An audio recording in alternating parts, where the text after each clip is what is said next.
Thank you. But we'll agenda that for when I'm here. Next one is the Metropolitan Discretionary Response Fund.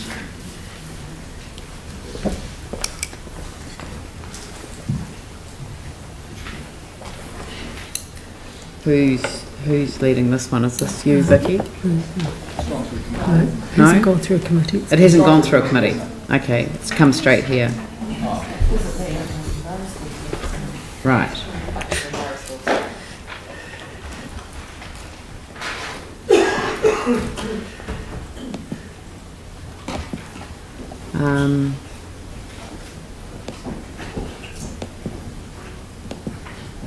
Right. Oh, sorry. I've misunderstood this. I thought this had gone through a process already. So we're considering this for the first time. Has anyone got any questions? Yanni, Sarah, Mike. Is it Mike? No.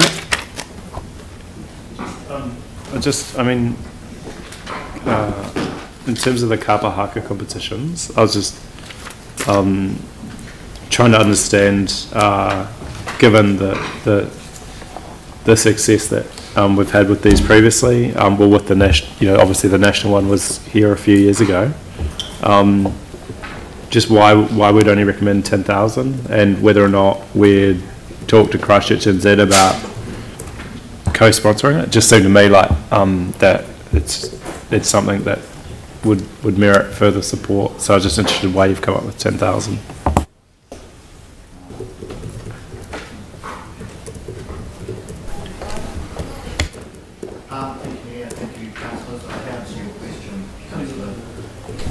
Johansson. These DRFs, they do go through a staff panel process. The discretionary response fund is, as you know, significantly less than our annual funding budgets. It was felt that a $10,000 contribution would enable the event to happen. Is that correct? With the group, having to probably put a bit further work into making it happen, but council support would ensure that it does happen. Add anything if you like, Paula. Thank you. I don't think that this isn't a major event, so it probably wouldn't fall under the Christchurch NZ guidelines for support from them. It is a regional event that's run every 2 years, so although it does have a large, it is building its momentum within the secondary schools for Māori performing arts. Sarah? These, of course, are recommendations to council. Council, as you know, can change them. Obviously, it's going to be held quite shortly, so given you're satisfied if we give the amount that's recommended, it will still go ahead? Yes. Sarah? Thanks. I've just done a question about the Enviro schools. So this is a project that government cut funding to some time back, and so council had sort of the councils had picked up more funding. It's one where we've valued enough in the past to do multi-year funding, and all of the other local territorial authorities have pitched in funding as well. It would seem that we should as well, and I know that the Metropolitan funding itself was really stretched, and we had lots of discussions about how to distribute the money, and that this one was late. I have a feeling that while if this one had come in on time, it would have got some funding through that process. We did go through a process where many of the organisations that weren't recommended because there wasn't enough funding ended up getting sort of 70–75% through that process when we reallocated and redistributed. I'd really like to see this one get some funding, and I'm sort of pitching maybe 20,000. Okay, I mean, that is the council's prerogative to fund or not. When we discussed this one at the staff panel, it was one of, there was a number of applications that either forgot to submit or didn't submit, and it was just felt that if we approve or recommend funding for these when this group, although very, very worthy, is carrying some reserves, and when you're looking at its financials, probably could cope through till next year.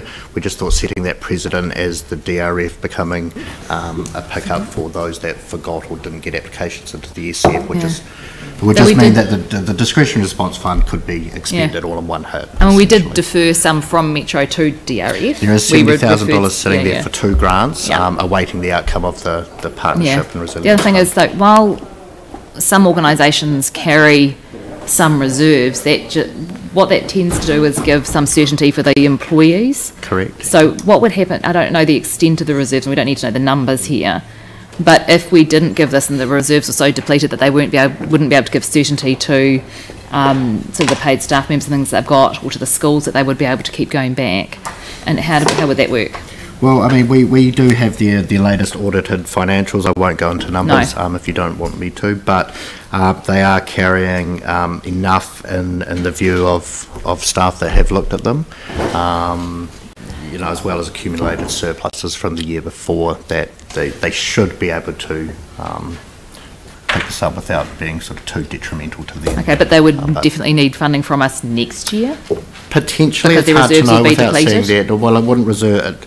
Based on the latest financials, which are as of 31st December 16, that's a long time ago. This is why it's difficult. So, but they also had carryover surpluses and from the year before that as well. So my view is not necessarily, but it's probably too soon to say without seeing the next lot of financial And so there's accounts. 27 Christchurch city schools that are involved in the program.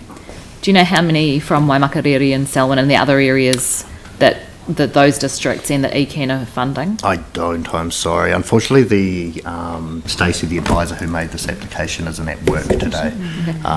So that would be something I would have to come back with if you wanted. Yeah, and do we know how the other districts would see it if we weren't pitching in our part?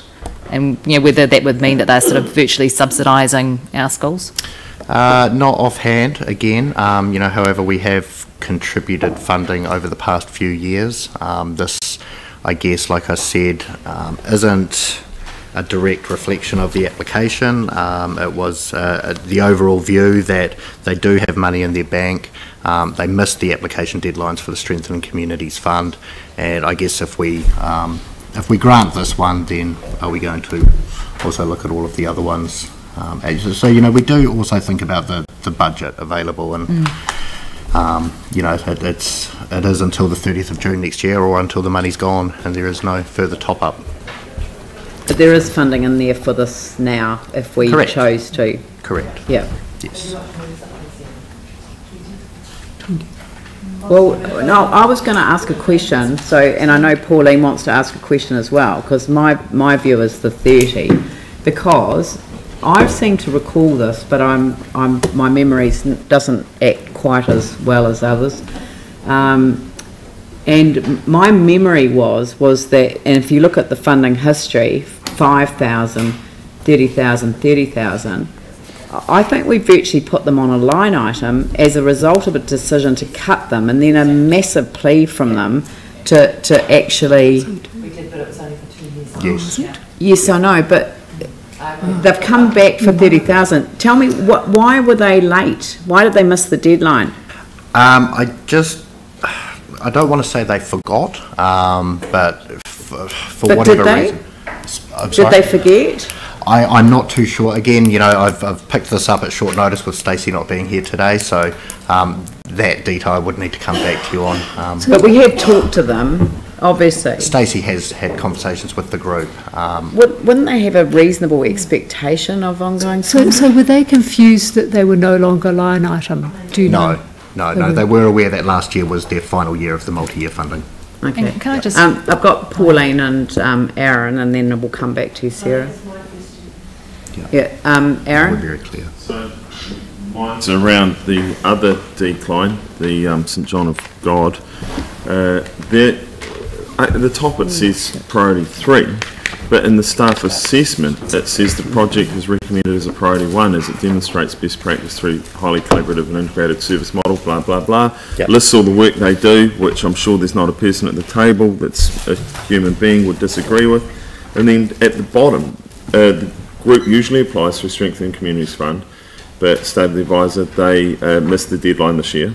So regular story. And then funding is not recommended as the group has sufficient reserves to continue their work or services, but under other sources of funding, there's a big chunk of pending.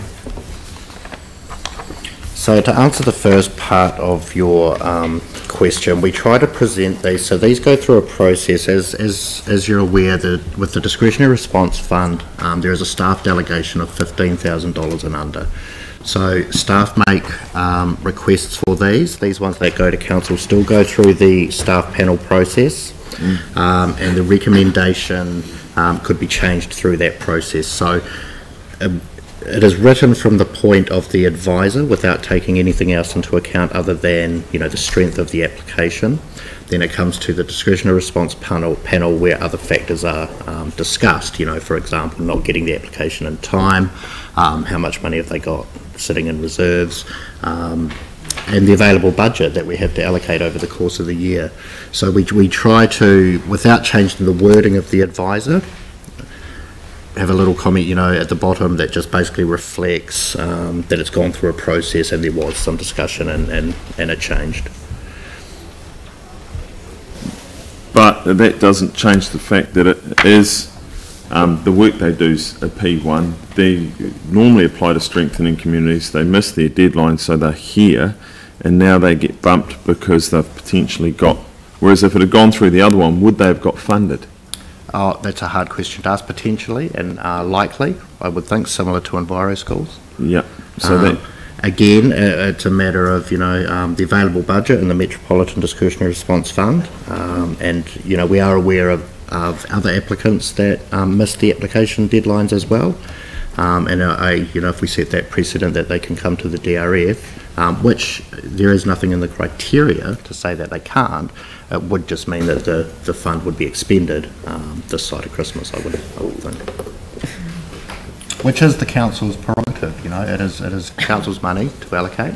It would just mean that there would be nothing further to allocate until the 1st of July next year from this fund. Yeah, I just have to note that, because I looked it up on the thing, I have to declare an interest on the St John of God one. My sister's the deputy chair of the trust, so I won't be voting on that one. So I'm going back to Sarah, then Jimmy. A couple of things. My understanding from previous years that actually the council often depletes its discretionary metro fund well before the end of the financial year? I would, before the end of the financial year, I wouldn't say often well before the end of the financial year. Yep. And with the back to Enviro schools, the auditor accounts are from December last year. We're a significant way on from then. And December would seem to be a time when the accounts would be full of the grants that they have received from places like the Christchurch City Council that then sit in their account and are used up for wages and other things over the year. So by the time, while the December accounts might look quite good, we couldn't really expect that they would be just as good now. Not necessarily, but, you know, I mean, look, like, we've only got a record of their 15 and 16 financials at the moment. 2015, they had accumulated surpluses of 321,000. 16, they had accumulated surpluses of 562,000. That's quite a lot. So, that's quite a lot. I mean, you know, we weigh it all up. Yeah, you know. No, I think ideally we would have liked to have funded them through strengthened communities. Ideally. Yeah. Yep. But you would have liked to fund them through strengthened communities? Yes. Yeah. Jimmy Chen. Yes, thank you. Mayor, I remember last time when the council reviewed the Metropolitan Strengthened Community Fund, but some of the items, even we highlight, however, the miss out. These four is only the four, the kind of project or application bring to this discretionary fund for discussion, or still have some other one will be bring to this discretionary fund reviewed later on? We still have other applications that have come in since, yes. Okay, but last time particular I highlighted the Song Dance Drama Friendship Society. The application you mentioned, you would like to talk to me, update status, but I didn't hear from you. I thought maybe bring to this time. No, we haven't actually received that, but I'm happy to speak possibly outside of this meeting if you want to catch up about that. No, that's fine. Yep. Thank you. So we've got Phil. Oh, I've got, well, no, yeah, okay, sorry. Phil, then Pauline.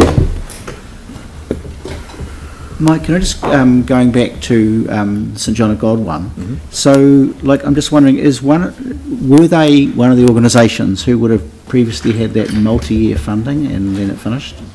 Is the major organisation category, or they were multi-year funding previously, if that's the question. So my question really is, given that they've had that previously, would they perhaps have, and it was coming to an end after 3 years, could they have assumed that in fact they weren't eligible, then changed their minds? I don't know. I'm not too sure. I mean, if they had got their application into the Strengthening Communities Fund, they could have applied for multi-year funding. They still could have applied. They still could have applied through that fund, although council made a different decision at the end of the decision meeting around that. Okay, but then just following on Aaron's point, under the other sources of funding, there's no confirmation they've actually received those other funding applications they applied for. So they'll have to await the outcomes of those. Again, we go back to their financials, where they do carry significant amounts in there, by way of cash and equivalents in their bank deposits. So they do have a reasonable amount of liquid money.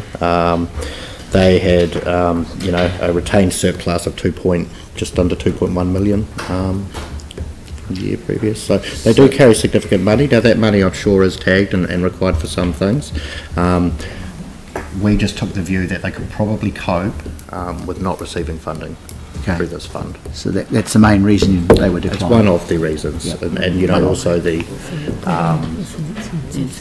recommending funding for groups that missed a deadline, opening up as well. Precedent, Thanks, Mike. Pauline and then Sarah again. Right, well I just think that because the Enviro schools, it's almost like a partnership between ECAN and the other authorities. Between those two they put in 192, and I think that if we didn't fund this we would actually be letting that team down and possibly risking their mana. So I'd like to move that we fund them $10,000, just so that we can say we're still in, we support you, and we're part of the group that supports you. And I think it would be a very bad look if we didn't give them anything. So I'd like to move that we fund them $10,000.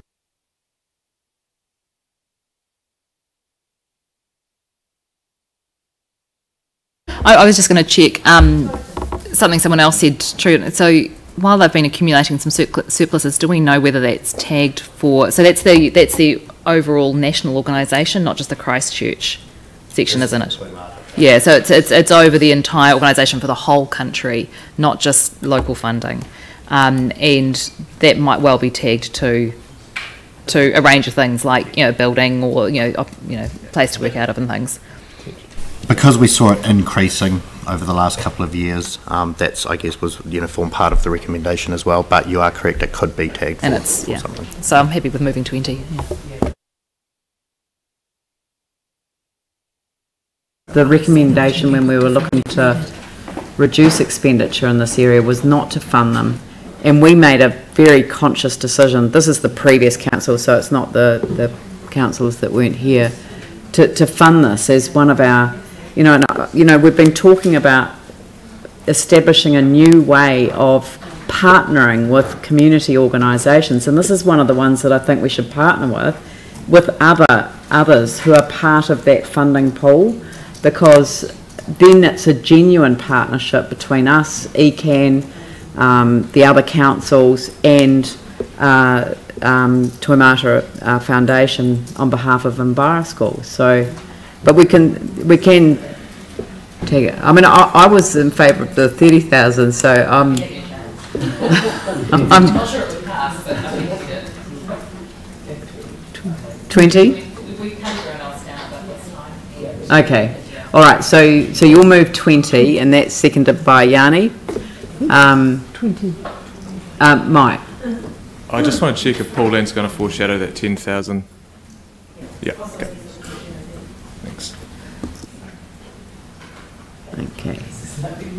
Well, look, let's deal with number 4 separately.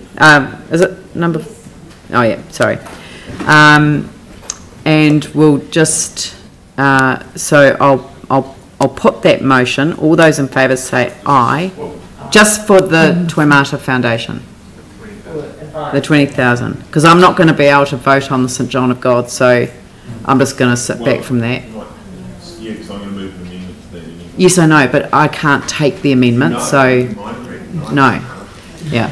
So I'll put that motion. All those in favour say aye. Aye. Those opposed say no. That's carried. Right. Good. Can we deal with the? Are people happy with the 10,000 for the kapahaka competitions and the 20,000 for the Special Olympics? Yep. So I'll put 1 and 2, 1 and 3. Would someone like to move? Tim seconded Aaron. I'll put that motion. All those in favour say aye. Aye. Those opposed say no. That's carried. And you can take the next one. I'll just move out of the chair. Yep. Good. So, Aaron, you'd indicated an amendment? Yes, I'd like to move 10,000. So, moved by Aaron, seconded by Dion, 10,000 for St John of God. Can we just be clear where that is coming from? It's still in the discretionary. So it just comes from discretionary? Yep. There's money. 170. Now, including the 70,000 that is currently cash, okay, so we've got just over $270,000. Of that 70,000 at this stage cash for the partnership fund. And so I guess, look, if the 70,000 for both of these two applications were approved, then we get just over 67,000, so that will be $80,000 plus potentially that extra 70,000 for the rest of the year. So depending on the outcome of the partnership. Great, thank you. Phil? I'd like to speak to supporting Waipuna. Yep, sure. So, look, I think they're a well-known organisation. I don't think that as a council we supported a lot of youth services, especially specialist services like this. They run some great programs. They're well known. That whole outdoor adventure therapy work they do, and I think that the commitment of the staff that I know personally just happens every day. So I think they're a group who we should support for at least the 10,000 which has been moved and seconded. Thank you. I'll put the motion. All those in favour? Against? That's carried. Thank you.